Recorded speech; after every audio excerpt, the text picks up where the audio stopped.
Kita saat ini sudah memasuki tahun politik. Suasana sudah hangat-hangat kuku dan sedang tren ini di kalangan politisi dan parpol. Setiap ditanya capres dan cawapresnya, jawabannya belum ada arahan Pak Lurah.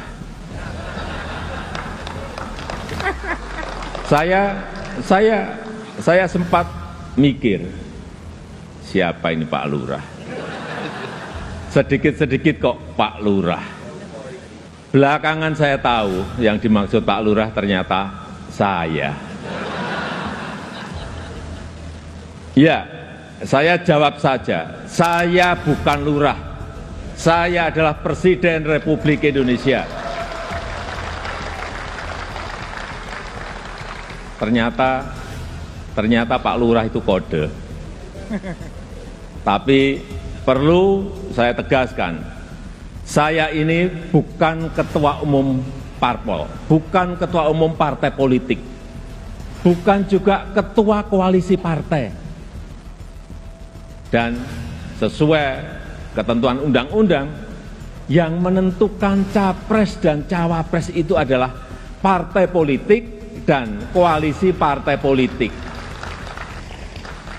Jadi saya ingin mengatakan itu bukan wewenang saya, bukan wewenang Pak Lurah, bukan wewenang Pak Lurah. Sekali lagi, walaupun saya paham ini sudah menjadi nasib seorang presiden untuk dijadikan paten-patenan dalam bahasa Jawa, dijadikan alibi, dijadikan tameng, bahkan walau kampanye belum mulai, foto saya banyak dipasang di mana-mana. Ya, saya harus ngomong apa adanya. Saya ke provinsi A, ada. Ke kota B, ada. Ke kabupaten C, ada juga. Sampai ke tikungan-tikungan desa saya lihat, ada juga. Tapi bukan foto saya sendirian. Ada di sebelahnya bareng capres. Ya, saya kira menurut saya juga enggak apa-apa, boleh-boleh saja. Keluhuran budi pekerti bangsa Indonesia yang besar.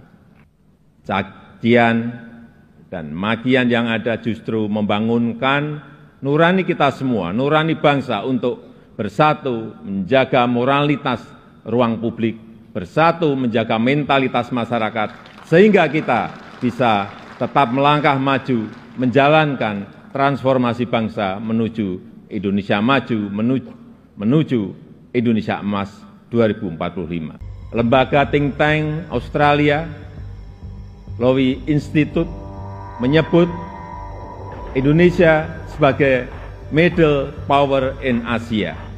Dengan diplomatic influence yang terus meningkat tajam, dan Indonesia termasuk satu dari 6 negara Asia yang mengalami kenaikan comprehensive power. Tapi kemudian ada yang bilang, memang kenapa dengan international trust yang tinggi, rakyat kan makannya nasi. International trust nggak bisa dimakan, ya, memang nggak bisa. Sama seperti jalan tol nggak bisa dimakan, ya memang. Nah, ini contoh menghabiskan energi untuk hal-hal yang tidak produktif. Tapi tidak apa-apa. Saya malah senang, memang harus ada yang begini-begini, supaya lebih berwarna, supaya tidak monoton dunia ini.